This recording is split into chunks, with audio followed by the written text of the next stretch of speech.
Tomás hacía las clases de fabricación digital del máster, si no me equivoco. Después, durante el verano, una vez terminado el máster, me invitó a ser su ayudante en un summer school que trabajamos en un proyecto que se llama Quantum Cities o algo así. Que fue una idea que tuve, pero que en algún momento del taller, pero que luego no entendía cómo, y yo creo que realmente rompió mi manera en cómo yo empezaba a entender la ciudad a partir de la información y los datos y la colaboración que podría llegar a existir entre ciertos determinados usos de la ciudad. Posterior a eso, me invitó a ser su asistente en el estudio que se llamaba Many Slow Cities into our Smart City. Cuando todavía el tema de las Smart Cities no era un boom tan comercial como hasta ahora. Y me acuerdo que trabajamos con la Agencia de Ecología Urbana de Barcelona, con Salvador Rueda, trabajando en lo que hoy día se llama la supermanzana. Básicamente los estudiantes tenían que desarrollar proyectos urbanos a partir de datos en tiempo real. Esos datos en tiempo real, Tomás ya venía trabajando hace un tiempo con Areti Marco Polo, directora del IAC, en un sensor que se llama el Urban Sensor Kit. Me acuerdo que un grupo de estudiantes desarrolló una aplicación, una plataforma de visualización de datos en tiempo real, de esos multisensor medioambiental. Y dentro del Fab Lab Barcelona, ya está volviendo más Chile, continuaron ese desarrollo de esos sensores, lo que hoy día se llama el Smart Citizen Kit, que fue muy bonito como lo financiaron, a través de una campaña Kickstarter, para financiar la primera gran partida de sensores, que es un proyecto que Tomás hablará con más profundidad.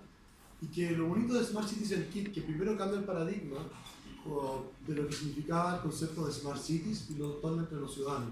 Y el primer objeto tecnológico que le hace guiño a los ciudadanos. Y más que un sensor que tenga un excelente desempeño técnico, es una acción política. Es una acción de decirle al mercado, a la industria, al Estado y a las personas que si no nos apropiamos nosotros de la acción con las intervenciones de la ciudad, otros lo iban a hacer por nosotros y esos otros se iban a apropiar de algo que es fundamental a la hora de construir la ciudad, que es la información. Tomás también, a través de ese proyecto y de todo su trabajo que ha hecho, Tomás venezolano, urbanista venezolano, se ganó un premio muy bonito que es el premio Innovador del Año, si no me equivoco, ¿no? Dentro de Cataluña, que es muy raro, ¿no? Un no catalán, sobre todo un sudamericano o latinoamericano, se gana un premio de esas características en Barcelona, eso fue creo que hace 2 años. Y Tomás yo continuando el trabajo, su trabajo tanto en el IAC como en el Fab Lab, que el Fab Lab Barcelona ya tiene un tamaño brutal, es hay que decirlo, el mejor laboratorio de fabricación digital que hay hoy día en la red, el más activo, el que mueve más gente, el que desarrolla más proyectos y que tiene el mayor impacto tanto a nivel público, privado como civil. También es profesor en la Royal College of Arts, donde dirige un taller, un curso en Design Products. Así que los dejo con Tomás, que nos viene a conversar con profundidad de todo lo que él ha estado haciendo en los últimos años y lo que está viviendo ahora. Así que Tomás, muchas gracias por quedarte, sé que estáis muertos en esa noche que nosotros. A los que llegaron más tarde, Tomás lleva casi 3 semanas en Chile, no hemos explotado. Así que se lo parece. Gracias, Tomás. Yo creo que tomé un poquito la presentación, se siente un poco culpable.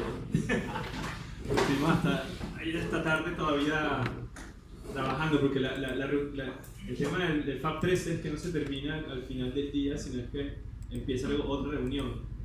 Cada noche había un programa social y tenías que salir.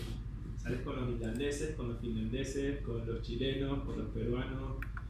Todos los 10 días de maratón de lo que fue esta conferencia mundial de Fab Labs, y que, como decía Tomás, y por la conexión que tenemos entre Barcelona y Santiago, y por la relación que hemos construido con Tomás y Andrés y con el Fab Lab de Santiago, y para mí, siendo venezolano, tenía un valor especial, ¿no? Esta es la segunda reunión que se organiza en Sudamérica.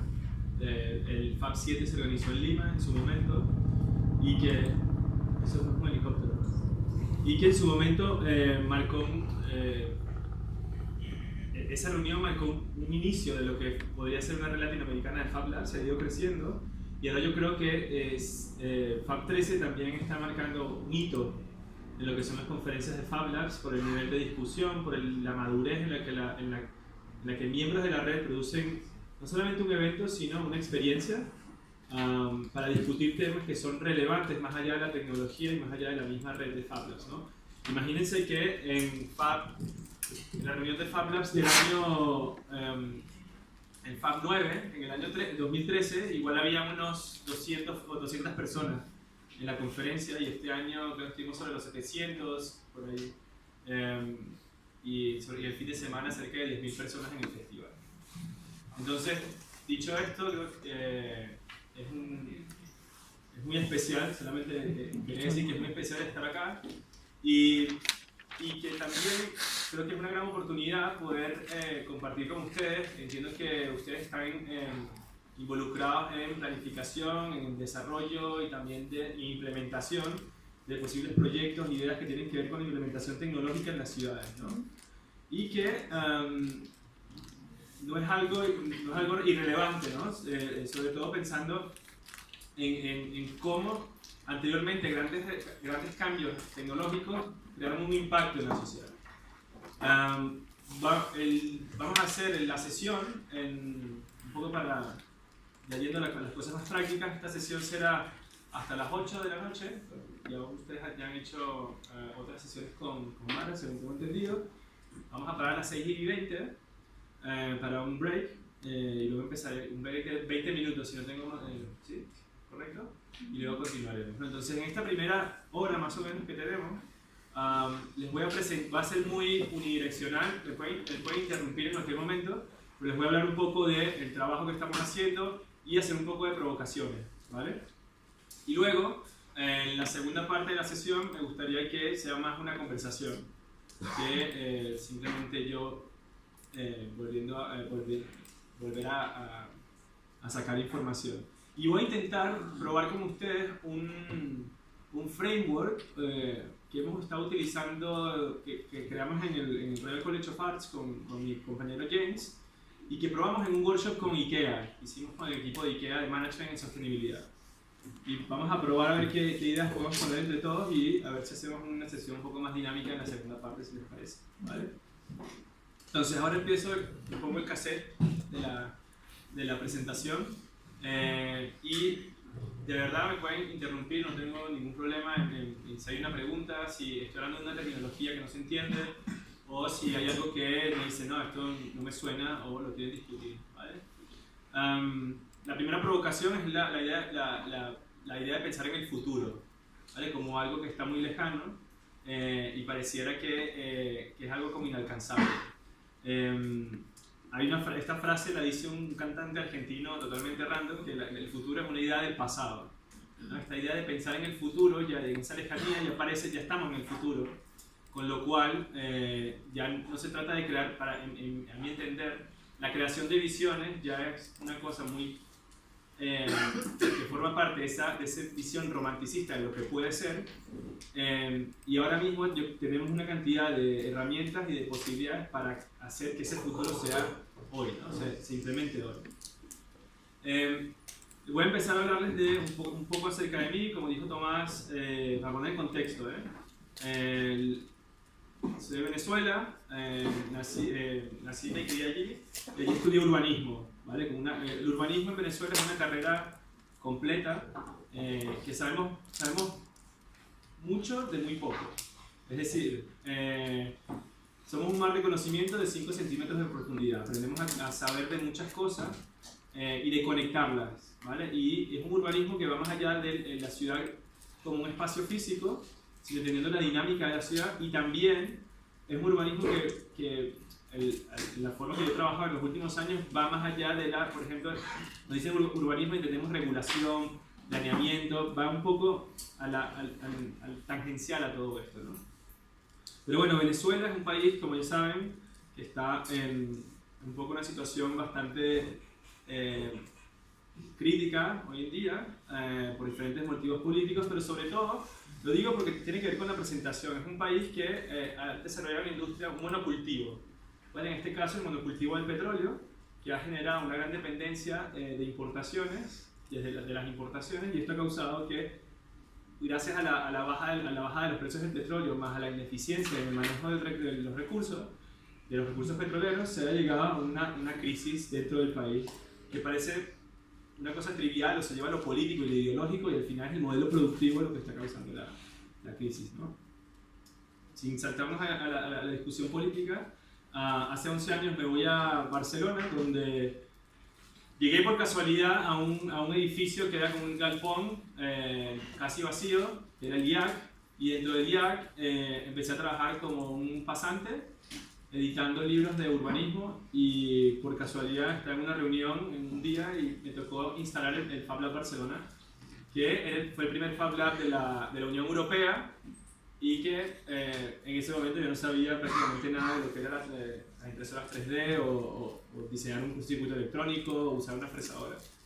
Y ya desde ese primer momento, el ver la capacidad de poder apropiarse de la tecnología sin necesidad de pasar por un proceso riguroso de ir a un máster o de ir a estudiar, etc., ya eso fue el primer gancho que tuve con los Fab Labs. El segundo es relacionado con ese modelo productivo que les hablaba anteriormente, ¿no? Si el monocultivo y esta parte de la globalización ha llevado a la especialización de países en una sola industria a un monocultivo, veía la promesa de los Fab Labs de cambiar, de hacer que cualquier persona pueda fabricarse casi cualquier cosa en cualquier parte del mundo, retaba de alguna forma esa idea del modelo productivo centralizado y serializado, ¿no?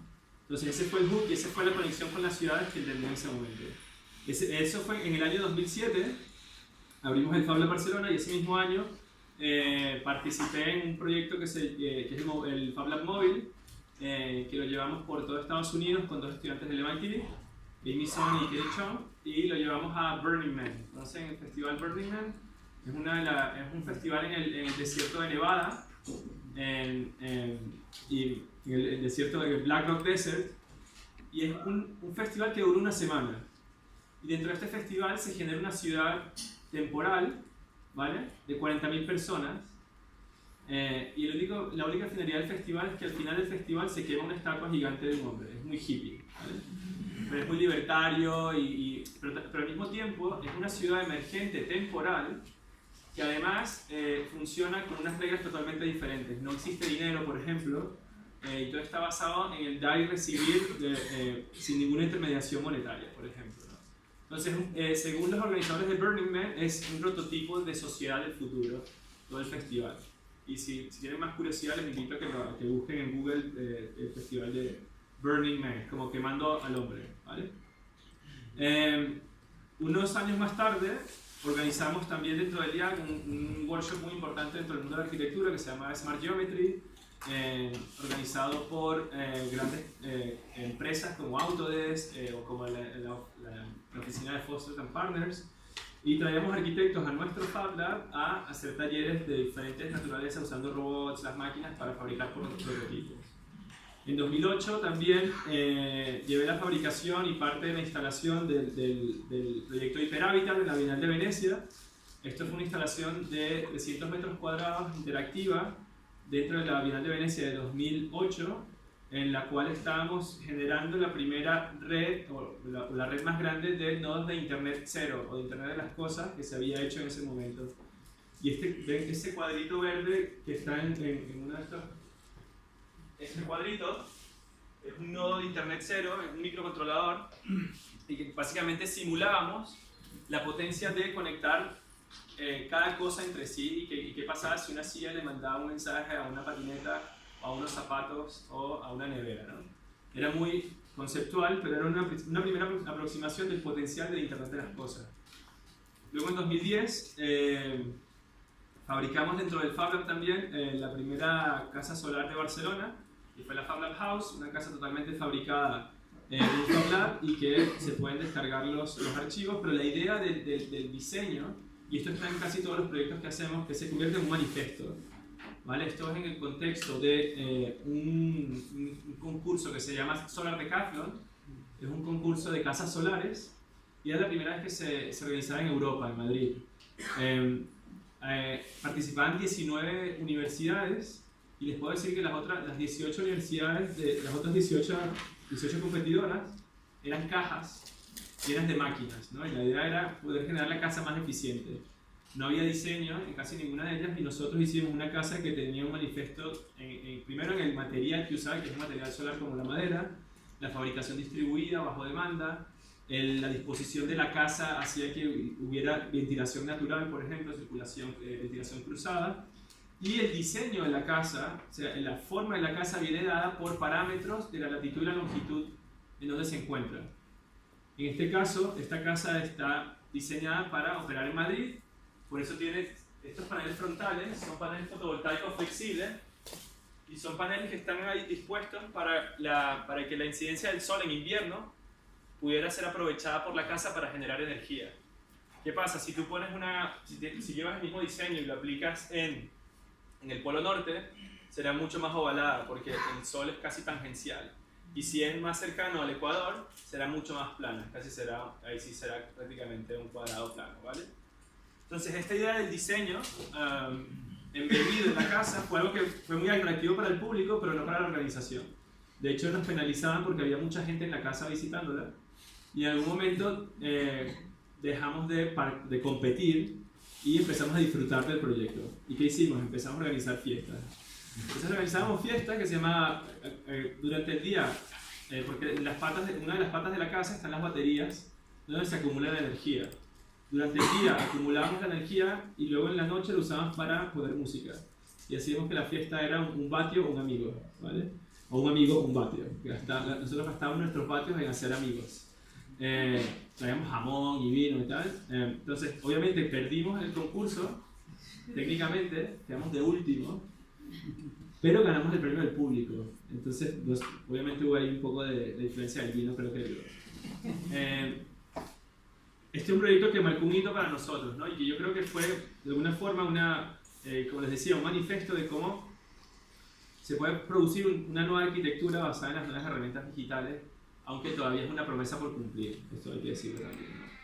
Entonces, esto es un poco el trabajo que yo venía haciendo dentro del día más relacionado con fabricación, pero como les decía, me interesa mucho más pensar en la reflexión detrás, o sea, más allá de la fabricación en sí misma del objeto, me interesaba pensar en la reflexión de cómo los medios de producción han formado, han moldeado nuestras ciudades y nuestra sociedad, ¿vale? En este caso hay un cambio de paradigma fundamental hace unos 150 años con la introducción de la máquina de vapor, creo que esto lo han escuchado anteriormente, lo que muchos llaman la primera revolución industrial, que marca una reorganización de la sociedad en general, ¿vale? Desde el modelo productivo hasta incluso cómo funcionan las ciudades a cómo usamos nuestro tiempo, ¿vale? La división del tiempo, el 8x8x8, es una división muy reciente que viene dada por la industrialización. Barcelona es una de las ciudades quizás icónicas de este cambio de paradigma.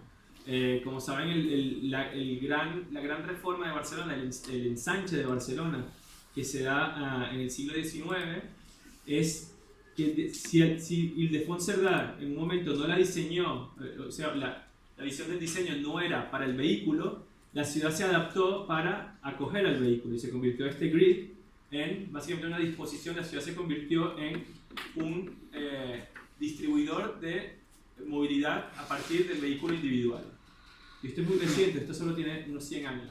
O sea, si vas a Londres a finales del siglo XIX, tenía un gran problema que era la mierda de los caballos.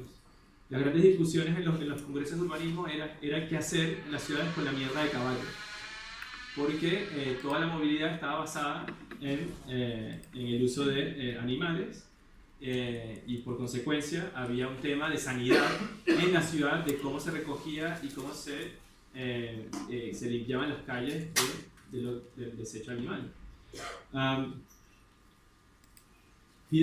Además, la ciudad acoge esta idea de la estandarización. O sea, el modelo productivo de la estandarización para aumentar la eficiencia no solamente está en los productos, sino incluso lo llevamos a la morfología de la ciudad y a la cultura, incluso de consumo, a la cultura de producción. ¿Dónde es esa foto? Esta foto me parece que es en Brasil. ¿Vale? Entonces, el tema es que, y la provocación que yo trato de hacer es, cómo los medios de producción han moldeado la economía, moldean la sociedad y modelan el cómo vivimos, ¿no? Hay un principal paradigma, que es que el modelo de producción en serie necesita producir stock para aumentar eficiencia. Una vez que está este stock, hay que venderlo. No responde necesariamente a una necesidad, sino se generan necesidades para poder vender este stock. Y esto genera patrones de consumo que están muy bien controlados ahora mismo, y ya hablaremos de cómo han evolucionado los mecanismos para organizar el consumo y para organizar la producción. Entonces, este modelo de producción, como les decía, es un modelo lineal. Se extraen materias primas de un lado del mundo, se procesan y se convierten en productos. Los productos vuelan a los centros de consumo. Los productos, una vez utilizados, se convierten en basura, que normalmente van a los vertederos, ¿vale? Entonces, por ejemplo, me parece que estos son mis zapatos. Tienen simplemente para usar la materia prima de los zapatos necesitas tener acceso a todas estas cadenas de suministro, ¿vale? Luego que están las cadenas de suministro, se llevan a China, donde tenemos gente trabajando unas 16 horas al día, cobrando muy poco, viviendo dentro de la fábrica. O sea, una consecuencia social muy, muy brutal. Y luego estos productos vuelan de nuevo, se llevan a los anaqueles, y en los anaqueles nosotros seleccionamos qué es lo que nos viene dado. Para que tengan una idea, un iPad viaja a unos 19.000 kilómetros para llegar a nuestras manos, o una banana viaja a 10.000 kilómetros, que es más o menos la distancia entre Caracas y Barcelona. Pero luego también, este modelo industrializado y basado en los combustibles fósiles llega a ser este tipo de cosas, ¿no? Esto es un packaging de plástico para plátanos. Esto me lo encontré en el aeropuerto de Singapur, que es una de las cosas más irracionales, absurdas que he visto en productos en mi vida, ¿no? Como les decía, entonces, estos productos se van a la ciudad, y la ciudad es un gran productor de basura, ¿vale? Esto lo llamamos el modelo PITO, el modelo Product In, Trash Out. Las ciudades importan productos y producen basura. Y está basado también en como les decía, esta idea del consumo infinito, asumiendo que el planeta tiene recursos ilimitados, ¿no? Pero esto no es así. Ya estamos viendo, ustedes, especialmente Chile, sufre bastante las incidencias del cambio climático. No sé si lo han leído, pero hace ¿cuántos días? ¿Qué día estamos hoy? ¿Hoy es? Hace 5 días llegamos a consumir todos los recursos que necesitábamos para el resto del año. Es como si tú compras comida y la pones en tu nevera para comer en la semana, y el miércoles se te acaba la comida. Tú puedes salir al supermercado a comprar más comida. El tema es que los recursos del planeta son finitos. No es lo mismo. O por lo menos son finitos en el modo en que los tratamos ahora mismo, ¿vale? Entonces, hay un tema relacionado con las ciudades que para atacar estos grandes retos a nivel mundial.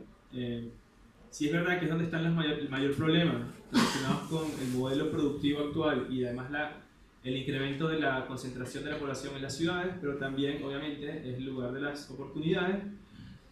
No sé si conocen a Benjamin Barber, quien murió este año, pero él tiene un libro muy conocido que se llama ¿Qué pasaría si los alcaldes rule the world, gobernaran el mundo? Y habla de un cambio de paradigma, básicamente de cómo las naciones van perdiendo relevancia y las ciudades van ganando importancia en lo que es la relación directa con los ciudadanos, y también con las capacidades de resolver los verdaderos problemas que tiene el ciudadano común. Pero que además, con el avance de las tecnologías y la distribución de la producción, la existencia de las naciones que se debe a la administración de recursos principalmente centralizados, como la producción de energía, la producción de alimentos o la producción de objetos, a medida que se distribuyen estas cosas, la nación pierde relevancia. ¿Qué pasa si una ciudad puede producir toda la energía que consume con paneles fotovoltaicos? ¿Qué pasa si una ciudad es capaz de desarrollar bajo tecnologías de biología sintética la producción local de alimentos, ¿no? Incluso pensar en producir carne a nivel local. Entonces, en este sentido, hay un modelo, emerge un nuevo modelo de gobernanza y sobre todo un nuevo territorio de oportunidades que son específicamente las ciudades.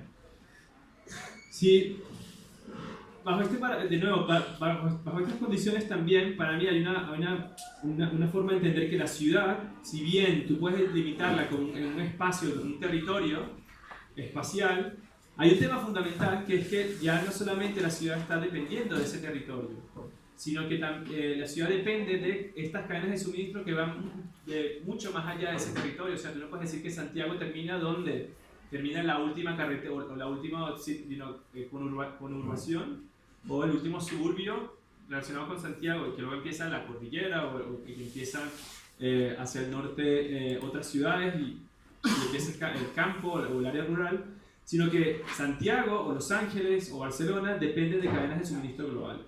O sea, son más, yo los entiendo, las ciudades más como pulpos, que por cierto es el animal más inteligente sobre la Tierra, creo que incluso más inteligente que nosotros, que como un espacio definido, ¿vale? O sea, las ciudades tienen tentáculos y van consumiendo recursos que vienen mucho más allá del espacio territorial en los que están confinados, ¿vale?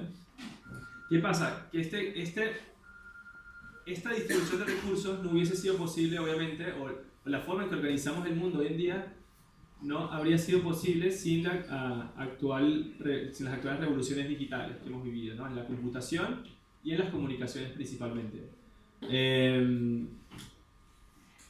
¿Alguno conoce la imagen de la derecha? Sí.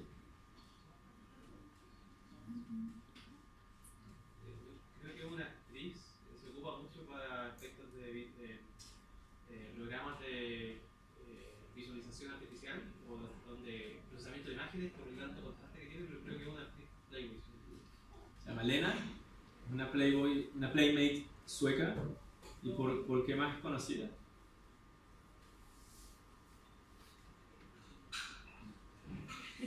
Fue la primera imagen digitalizada y enviada entre dos ordenadores. O sea, codificada y decodificada.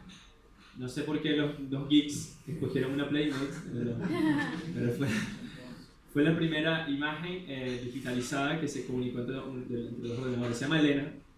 Y obviamente del otro lado está, si bien toda la emergencia de la computación personal no es gracias a Steve Jobs, pero en parte ha sido un gran actor, es uno de los íconos de esta idea, ¿no? La referencia es cómo las computadoras, o sea, la revolución digital en la computación nos han dado nuevas herramientas y cómo estas computadoras conectadas a través de Internet ha cambiado la forma en que vivimos hoy en día, ¿no? Entonces, hemos incorporado nuevas herramientas y nuevas plataformas para interactuar, para comunicarnos, para trabajar, para consumir y para producir contenido. O sea, hemos visto un paradigma fundamental en el ámbito de la información en el cual nosotros nos hemos convertido en productores en los últimos 10 años, o en los últimos 15 años si podemos estirarlo, ¿no? Entonces, YouTube, por ejemplo, es un cambio de paradigma fundamental si lo comparamos con la televisión. La forma de consumir contenido audiovisual de hace 30 años era una televisión y había una emisora que emitía contenidos y tú los consumías. En este caso, con YouTube, tú consumes contenido a la carta, escoges, tienes la libertad de escoger incluso la temporalidad de ese contenido, y por otro lado, puedes producir contenido, o sea, que no es una red unidireccional, sino es bidireccional y además distribuida entre comillas. Pero además se están generando nuevas plataformas de generación de economías de escala a partir de estas revoluciones digitales, y aparece un nuevo capitalismo de plataforma. Las grandes fortunas de los últimos 150 años, las grandes empresas que crecieron en los últimos 150 años, dependían principalmente del acceso a materias primas, a medios de producción y a canales de distribución. Ahora, las grandes fortunas se están acumulando a través de la capacidad algorítmica y de computación de dar sentido a una información generada por los usuarios. En este caso, por ejemplo, Airbnb no posee ningún tipo de propiedad y es la cadena de hotelera más grande del mundo. Facebook es la plataforma que produce más contenidos del mundo, pero Facebook en sí misma no produce ningún contenido. Alibaba es el retailer más grande del mundo, es como el Amazon chino, pero no tiene stock. Y lo mismo con Uber. Uber no posee vehículos, pero quizás es la cadena de transporte, una de las cadenas de transporte más grandes y globales del mundo hoy en día. Entonces, ¿cómo se genera esto? ¿A qué se debe esto? Hay un cambio de paradigma fundamental que es, como les decía, hemos pasado de entender que la materialidad es el medio de generación de beneficio económico y ahora mismo estamos bajo una industria algorítmica. La capacidad de generar algoritmos y de dar sentido a información generada por los usuarios es lo que se está convirtiendo ahora mismo en el principal medio de innovación y además de captura de capital, ¿vale? De acumulación de capital. Esto obviamente es el paradigma sobre el cual vive la Smart City, ¿no? De poder generar mecanismos tecnológicos digitales para hacer una ciudad mucho más eficiente.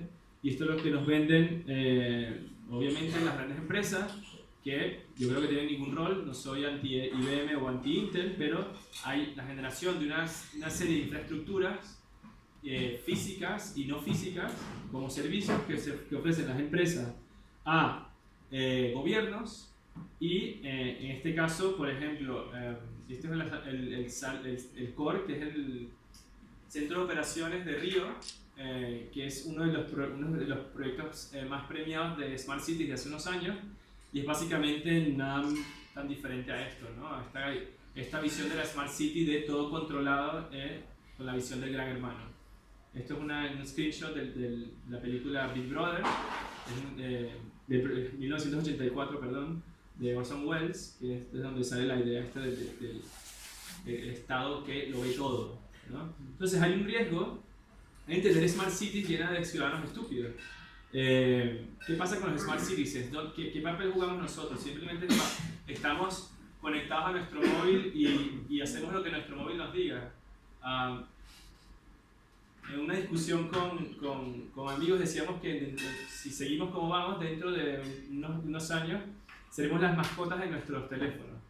Y serán los teléfonos los que decidan qué comprar, a dónde ir, qué debes hacer, con quién debes hablar, a qué concierto ir hoy, porque entiende tus patrones, tus movimientos, eso data es procesado y luego te sugiere que hagas o que tomes ciertas acciones. De alguna forma ya está dictando la forma en que nos movemos en la ciudad el uso de un dispositivo que cabe en nuestros bolsillos, ¿no? Entonces, el tema es cómo podemos usar ese poder del YouTube, o sea, esa capacidad de poder producir, si nos hemos convertido en productores de información, cómo es que seguimos siendo tan dependientes de la tecnología y no hemos tomado de alguna forma una actitud un poco más productiva en torno a ello, ¿no? Y aquí quería un poco llamar a esta visión de Jane Jacobs, que es una activista norteamericana que bien conocida por su gran pelea con Robert Moses en el desarrollo de Manhattan, que trataba de frenar el impacto de la industria inmobiliaria y la especulación y de las grandes infraestructuras que removían de alguna forma este sentimiento de ciudad producida por ciudadanos, ¿no? Como sabemos y si vemos ahora mismo la realidad de las ciudades a nivel mundial, Jane Jacobs perdió la batalla en su momento y ahora las ciudades están siendo ocupadas principalmente por las reglas del capital y están dejando de un lado esa capacidad productiva del ciudadano. Pero al mismo tiempo, y especialmente en nuestro contexto en Latinoamérica, vemos cómo ciudades emergentes salidas de la producción ciudadana se han dado en los últimos años. Y hay esta capacidad de entender el ciudadano productor y sin caer en convertirlo en algo quiche, pero es la realidad latinoamericana o la realidad de otros países donde los ciudadanos, con los medios que tienen, producen ciudad y que termina siendo reconocida como ciudad. Este caso de Caracas es interesante porque durante buena parte del siglo XX los cerros de Caracas se fueron ocupando de asentamientos informales y no eran reconocidos como parte de la ciudad. Y desde hace unos 20-25 años es que se admite que esto es parte de la ciudad, esto es ciudad, y una de una de las cosas que lo evidencia es que el equipamiento que está en la punta del cerro, en este asentamiento, es un metrocable. O sea, se conecta a la ciudad informal con el sistema de transporte masivo de la ciudad. Es un reconocimiento de esta ciudad informal a ser parte de la ciudad formal en teoría, ¿no? Entonces esta dualidad ya empieza a desaparecer y el ciudadano productor es aceptado como un actor clave dentro de la producción de la ciudad. Luego también el ciudadano organizado también es capaz de producir dinámicas de cambio que van a otra escala cuando se articulan, en este caso la primavera árabe, que se ha romantizado, se ha un poco llevado a algo romántico, pero que en realidad vemos cómo ahora ha degenerado en otras consecuencias que no fueron anticipadas, pero en realidad fue la sociedad organizada que pudo producir cierto cambio dentro de un contexto, y gran parte de esta articulación se debió a la comunicación entre personas usando plataformas como Twitter, usando plataformas como Facebook, ¿no? Entonces este cambio de paradigma se ha dado en muy poco tiempo. Esta es la Plaza de San Pedro, y es el anuncio de la elección del Papa Ratzinger en 2005 y del Papa Francisco en 2013. O sea, en solo 8 años nos hemos empoderado de nuevas herramientas que estamos subutilizando principalmente. Y esta es otra de las discusiones que pudiéramos tener luego, es cómo pensar en la infraestructura que ya tenemos instalada, nosotros tenemos en el bolsillo, para generar nuevas dinámicas de cambio dentro de la ciudad, ¿no?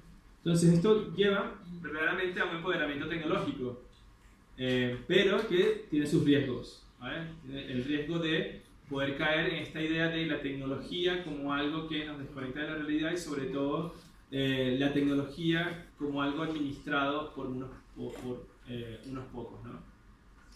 Entonces, esto para mí es un poco el marco introductorio de el trabajo que venimos haciendo dentro del proyecto Fab City, que voy a explicarles un poco y voy a ejemplificar con unos proyectos. Principalmente este proyecto lo hemos venido desarrollando desde el año 2011 dentro del Fab Lab Barcelona, en colaboración con el Ayuntamiento de Barcelona y el Centro de Big Data del MIT. Y es como pensar en que este cambio de paradigma de la centralización a la distribución, como el ejemplo de YouTube que les puse, solo uno, puede llevarnos a pensar que hay una nueva forma, un nuevo modelo productivo que va también a afectar la forma en que vivimos, como lo hizo en su momento hace 150 años la revolución industrial. Esto parte del crecimiento o de la realidad hoy tangible, que es el crecimiento de la red de Fab Labs como laboratorios de producción en más de 100 países del mundo. Hicimos un conteo ayer. Hay unos 1000 Fab Labs en más de 100 países en el mundo que están generando una infraestructura distribuida que va más allá del espacio físico de los Fab Labs. O sea, estamos llegando a un punto en que los Fab Labs no son importantes por las máquinas que tienen, sino por lo que hacen, ¿vale? En ese sentido, hemos venido desarrollando ya desde varios años programas educativos que operan sobre esta red de Fab Labs, como el Fab Academy, que enseña a las personas a cómo hacer casi cualquier cosa. Es un nuevo modelo educativo también que va del aprender a partir de, digamos, como lo que estamos haciendo ahora, que es muy tradicional, yo hablándole muy unidireccional, al aprender haciendo, ¿vale? Al aprender práctico y también aprender a través de la solución de problemas. Luego también dentro de este otro programa que estamos impulsando dentro de los Fab Labs es cómo usar estos Fab Labs no para replicar el mundo, sino para inventar herramientas y nuevas tecnologías que no existen aún. Y en este caso estamos trabajando en Fab Labs que fabrican Fab Labs dentro del proyecto de máquinas que hacen máquinas que hacen máquinas que hacen máquinas. Y si estuvieron la semana pasada en la conferencia de Fab Labs, quizás vieron algunos de los ejemplos desarrollados por Jens y Nadia en los últimos años en usar las máquinas dentro de los Fab Labs para poder fabricar nuevas máquinas, y que no necesariamente tienen que ser las mismas, sino que permiten hacer otras cosas, y que finalmente todo esto lleva a la idea de poder, digamos, prescindir de la idea de que necesitamos 3 cosas diferentes para poder hacer algo, ¿no? Tenemos por un lado la información que define a un producto, tenemos los materiales que lo hace y la máquina, que es el proceso, ¿vale? En este sentido, la idea de la aplicación de la biología sintética en la producción de cosas se basa en la idea de poder generar materiales digitales que podemos programar y pasar de fabricar cosas a cultivar cosas. Este es un cambio bastante brutal, ¿vale? Es decir, que tú programarás en cómo crece tu casa y tu casa se autoconstruye y se puede autoconfigurar. Y esto es lo que estamos, al tipo de visión que estamos llegando, porque en ese momento, en el momento en que puedes fabricar cualquier cosa, la pregunta también es ¿qué fabrico y para qué? ¿Cuál es el propósito de todo esto, ¿no? La idea del proyecto Fab City es poder escalar este impacto de los Fab Labs más allá de sus paredes y más allá de la comunidad interior de los Fab Labs. Y es poder también dar un propósito y responder esas preguntas del por qué y para qué los Fab Labs tienen que tener un rol en la sociedad y cuál es ese potencial rol. Dentro del Fab Lab Barcelona venimos trabajando desde hace 10 años, como les comenté, en una serie de proyectos y una serie de intervenciones que se han convertido, como ejemplifiqué con el proyecto de la Fab Lab House, en manifestos de esta idea de nuevo modelo productivo, y se ha convertido en un manifiesto práctico de cómo se puede llevar a cabo. Nuestra estrategia es poder entender que los Fab Labs operan más allá, como les decía, de su espacio físico, que entendemos como ese círculo inicial, ¿no? de dónde parte esa habitación de 100 metros cuadrados o de 1000 metros cuadrados donde hay máquinas, y pensar que el Fab Lab también es el barrio donde está localizado el Fab Lab, que también es la ciudad y que también es la red global donde opera, ¿no? Luego también hay una lógica dentro de nuestra aproximación al diseño, que es, como decía, multiescalar, o sea, operamos a la escala del material, la máquina, el laboratorio, la calle, el barrio, la ciudad, la región, el planeta, y pensar cómo las intervenciones tienen este entendimiento de la multiescalaridad te lleva a pensar en cómo una intervención específica en un momento en el tiempo puede cambiar una dinámica, ¿no? Como les decía anteriormente, como la aparición de YouTube cambia totalmente la dinámica de contenido, o como la aparición de Napster, que fue la primera plataforma de intercambio peer-to-peer, una de las primeras, a finales de los 90, cambió toda la industria musical, por ejemplo, ¿no? O sea, ¿cómo podemos pensar en los Napsters o en los YouTubes que van a cambiar la forma en que consumimos y producimos? Y esa es una de las grandes preguntas que nos hacemos dentro del lab, llevando este tipo de estrategias, ¿no?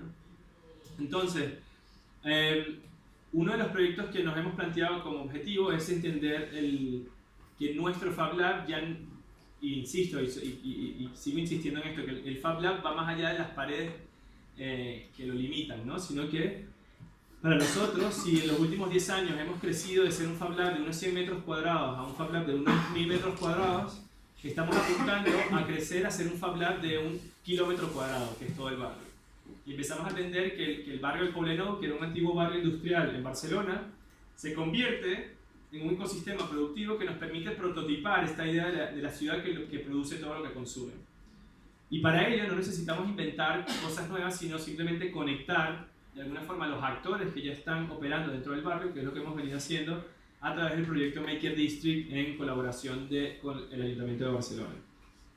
Entonces, aquí principalmente en el Poblenou, ahora mismo te puedes encontrar más de 5 o 6 Fab Labs o Maker Spaces, pero también hay centros de producción avanzada, hay iniciativas de huertos urbanos, hay iniciativas de kilómetro cero en restauración, hay un centro de investigación para la basura, y conectando todos estos actores a través de proyectos es como conseguimos que esta intervención mande un mensaje muy específico, ¿no? Y aquí les voy a ejemplificar con un proyecto que hicimos con IKEA,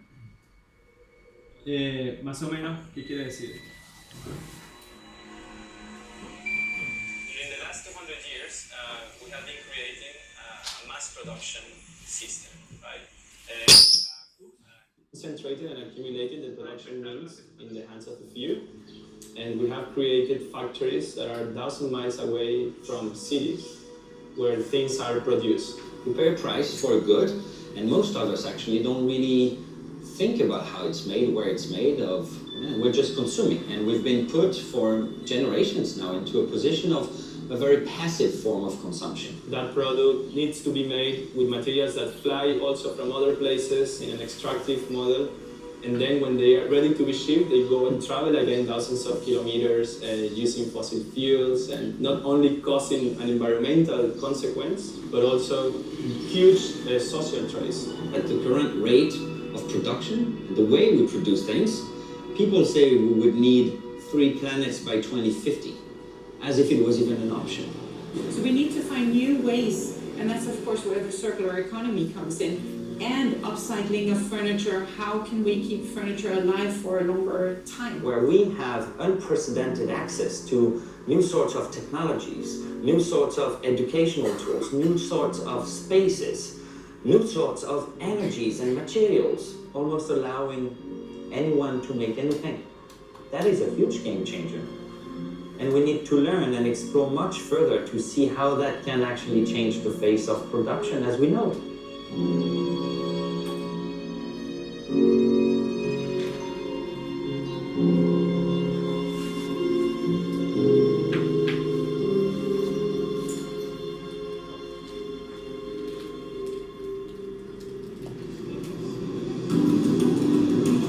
We have amazing people here for the Make Again Challenge. 8 IKEA designers, 8 ambassadors, people that we pick and choose from all around the world because of their perspective and experience around what we're thinking about, and 12 local makers. We basically selected some of the most amazing people, like our emerging creators that are disrupting the way things are done. We have biologists, designers, makers, woodworkers, metal workers, programmers from all over the world. We put them together with IKEA designers, with local makers, basically to prototype for 1 week, let's say the future of production, the future of how we make things. And this is one big exploration. We'll see what comes out of here.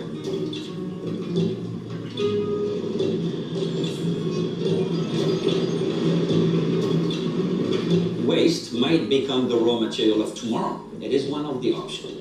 And so the whole idea is to bring all those talented people with all their different backgrounds and way of working to look at waste as a high potential material for the future of fabrication.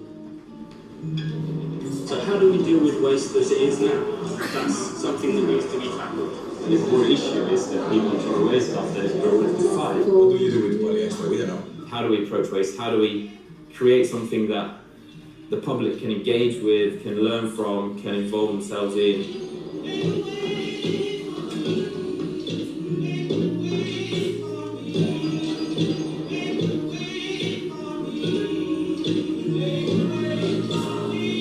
We were going to start out making a biolab, biofactory, to make biological materials. So we've kind of gone big and now thinking about kind of systems change, which requires fairly complicated conversations. Yes, because the whole challenge is about making it has to be relevant. If it's not relevant, then we're just making more things. We took this decision really early on to approach this as not a matter of technology, but a matter of philosophy around what is waste.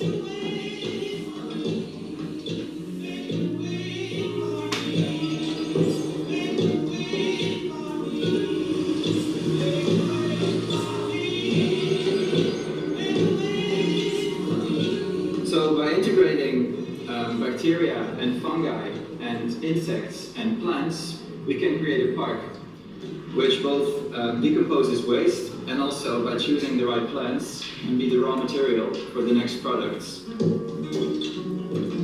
How do we see production and reproduction, not as a centralized thing, but as something that can really happen close to our homes?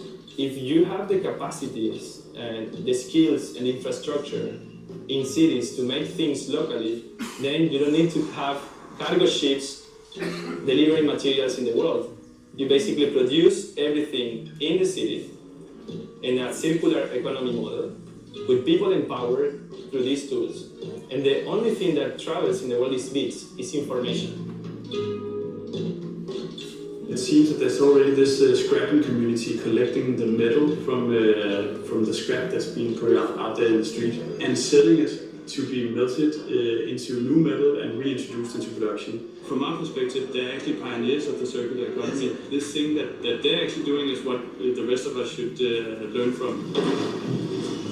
5 days is very, very short. It is just the beginning, and I think what is very, very important is that it is not solutions that will be implemented everywhere that we found, but at least I think we ask ourselves the right questions, and that opens up a world of possibilities for further explorations. It's about creating locally productive and globally connected cities. We need to rethink the way we make, and that's what the challenge is about. We need to make things that are made to be made again. Ideally in a system that is powered by sustainable energy with material that are produced responsibly and reproduced eternally.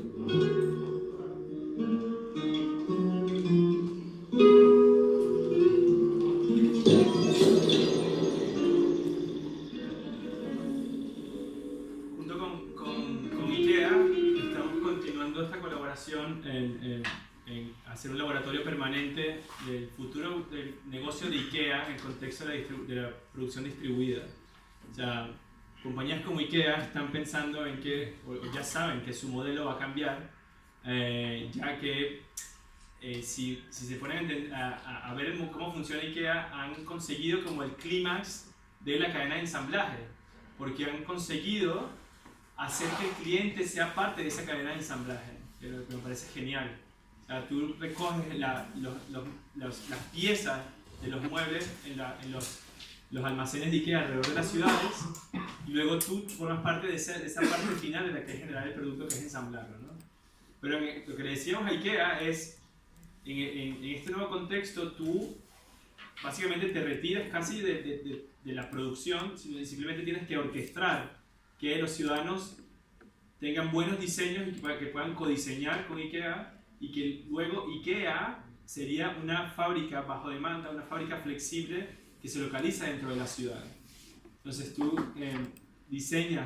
escaneas con tu móvil el salón de tu casa, simulas, puedes con realidad aumentada o con realidad virtual, el tipo de muebles, el color, la disposición, envías el archivo al IKEA que está a 4 cuadras de tu casa, que es una pequeña fábrica flexible, y fabrica bajo demanda las órdenes que van llegando. Y ellos dijeron, bueno, no suena tan loco, vamos a probarlo. Y a partir de septiembre empezaremos un programa más permanente en Barcelona de experimentación de cómo sería este modelo futuro, ¿no? Tengo entendido que el proyecto Smart Citizen lo trataron bastante con Mara, ¿no? ¿Sí? Como ustedes saben, yo soy uno de los cofundadores del proyecto. Tomás decía un poco de la historia, un proyecto que nace de varias investigaciones dentro del IAC, y que nos llevó a generar una plataforma tanto de hardware como de software para que los ciudadanos pudieran producir datos y de alguna forma retar el modelo de Smart City. Esto nacía en el año 2011, cuando todo el mundo, cuando IBM, Ericsson, Intel hacía videos de super tecnologías avanzadas en las ciudades y nadie hablaba del ciudadano.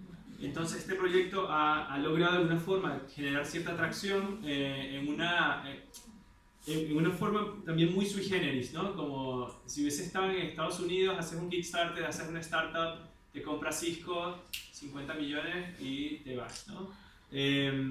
Este proyecto fue financiado con Kickstarter.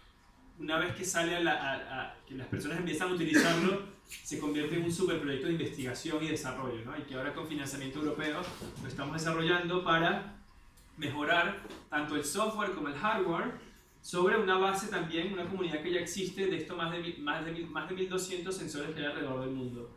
Entonces la idea es que es pensar en cómo los ciudadanos se pueden convertir en unos actores en lo que es la infraestructura de la ciudad, y de alguna forma también retar el modelo extractivo de datos tradicional. En tus interacciones en Facebook son vendidas a terceros, porque tú básicamente eres el producto. Como les decía antes, la reflexión del cambio de cómo se genera beneficios o cómo se genera capital a partir de ciertos recursos. Si los recursos anteriormente eran minerales o incluso cuando aparece la agricultura, el producto eran los alimentos, en la era industrial son los minerales, en este sentido el recurso que se emplea para la generación de capital es la información. Esa información que generamos nosotros. Y las herramientas son los algoritmos. Y el producto son los perfiles de usuario. Esa información que tú generas, lo que haces todo el día, qué compras, qué cosas ves, qué cosas te gustan más, qué cosas menos. Generan perfiles y estos perfiles son los que pueden hacer que ese stock tenga compradores. Básicamente, bajo el modelo productivo. Entonces, el challenge de Smart Citizen es convertirlo de nuevo en un proyecto que es una intervención pequeña, pero se convierte en un manifiesto. Es decir, bueno, ¿qué tal si el ciudadano, hacemos más consciente esa idea del ciudadano que produce datos, en este caso de la contaminación de la ciudad, y se convierte en un actor que no solamente consume, sino agrega. Y empieza a plantear retos en el que, bueno, ¿cuál es la relación entre el ciudadano y el ayuntamiento? Y digamos, la administración. Si es parte de la infraestructura, si los datos son generados por ciudadanos y comprometen intereses del ayuntamiento, empiezan a haber unas dinámicas mucho más interesantes, y eso lo hemos visto con el proyecto Making Sense, que estoy seguro que les explico en detalle, donde hemos visto cómo ciudadanos empoderados con tecnología han sido capaces de generar cierto cambio en la ciudad. De nuevo, en una plaza muy pequeña, que es la Plaza del Sol, no es Plaza Cataluña, ni es la Rambla, ni hemos transformado Barcelona completamente, pero es una plaza pequeña, una intervención pequeña, con unos actores reales que te permite probar y testear en un ambiente relativamente controlado nuevas tecnologías, nuevas dinámicas que aparecen entre la relación entre personas, entre comunidades y personas y tecnologías, y comunidades y tecnología y otras instituciones. En este caso, estos sensores que 25 personas, que 12 familias, estos 25 sensores que 12 familias tenían en la Plaza del Sol, lograron demostrar que las personas bebiendo en la calle estaban violando los derechos de los vecinos o estaban generando niveles de sonido muy por encima de la regulación europea. Y los vecinos, haciendo presión política al ayuntamiento, han logrado cambiar la dinámica de la plaza, usando tecnologías en código abierto y usando unas metodologías de interacción en estos vecinos. ¿Vale? Entonces, como les decía, la idea primero, el producto, como ya pasar del producto a la intervención, pasar también del objeto al manifiesto, y luego también del servicio a la plataforma. Yo creo que también es una reflexión interesante. En este caso, por ejemplo, Smart Citizen está siendo usado para, dentro de la lógica de Smart Citizen, ayuda a generar nuevas aplicaciones de sensores, en este caso para monitorear colmenas de abejas, para entender qué ha causado la desaparición de las colmenas de abejas, o para generar sistemas de cultivos aquapónicos. ¿Vale? En torno a las plataformas, otro proyecto, voy a pasar muy rápido por este proyecto que hemos generado dentro del Fab Lab, es el Fab Labs IO, que es como el Facebook de los Fab Labs, o la red social de los Fab Labs, donde se registran las personas, los laboratorios, las máquinas, los proyectos, que hemos desarrollado bajo un concepto open source, que ha sido ya utilizado por otros Fab Labs en el mundo para hacer su propia plataforma, como en el caso del Fab Lab en Ámsterdam. Hemos logrado registrar más de 10.000 usuarios y estos más de 1.000 Fab Labs. Entonces entendemos que la capacidad de estos usuarios interactuando entre los Fab Labs genera un repositorio de proyectos. Imaginen que cada Fab Lab desarrolla sus diseños y productos, se convierte en un repositorio global, lo que convierte también en un potencial mercado. Un mercado de diseño distribuido que no depende de la localización o del acceso a la producción de recursos, sino que un diseñador puede subir a este mercado su diseño y establecer las reglas sobre las cuales se vende ese diseño, si es el archivo digital, si es la producción, etcétera, etcétera, y conecta con una infraestructura como la de los Fab Labs, donde se puede producir en cualquier lugar ese producto.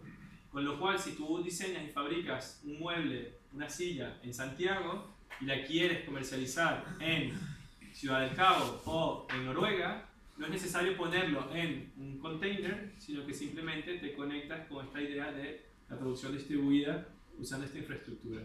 Esto cambia también la forma de diseñar, porque ya esta idea de el diseño bajo la protección o la propiedad intelectual para producir stock, para llevar a grandes cadenas de producción, a grandes cadenas de distribución, a grandes cadenas de consumo y a convertir estos productos en basura, de alguna forma se transfiere, y bajo esta idea de producción local abrimos una nueva lógica que es circular. A mí me gusta decir más la economía circular, yo pasaría a la economía espiral, ¿no? Que esta idea también de generar valor en cada una de las iteraciones que hacemos tanto en un diseño o la producción de cosas dentro de la ciudad, como decía Guillaume en el video de IKEA, ¿no? Esta idea de que las cosas se producen de nuevo o que la basura se convierte en una nueva materia prima. Entonces, dentro de esta lógica nacen proyectos como cultivos urbanos, pequeñas plantas solares que se pueden instalar, plantas solares móviles, filtros para duchas, para reducir en un 90% la cantidad de agua que consumimos, como Shower Loop, o Aqua Pioneers, que es un proyecto también que incentiva la producción local de comida, ¿no? Usando plataformas open source para construirlo, o sea, sin unos Arduinos, sin el acceso a los Fab Labs, sin impresoras 3D en código abierto, sin máquinas como Precious Plastics que son open source, que son usadas para reciclar materiales, no se pudieran dar proyectos como estos, ¿vale? Es necesario pensar en el código abierto como un fertilizante para generar nuevos proyectos, nuevas soluciones como estas, ¿no? Y que ustedes dirían, bueno, pero esto la verdad yo prefiero irme a IKEA y no es tan sexy. Pero bueno, hace 30 años los móviles que tenemos en los bolsillos se veían como esto. Así que les dejo hasta aquí esta primera parte porque creo que me extendí. Vamos a hacer un break. Algunos necesitan doble café. Y continuamos en 20 minutos con la segunda parte de la sesión.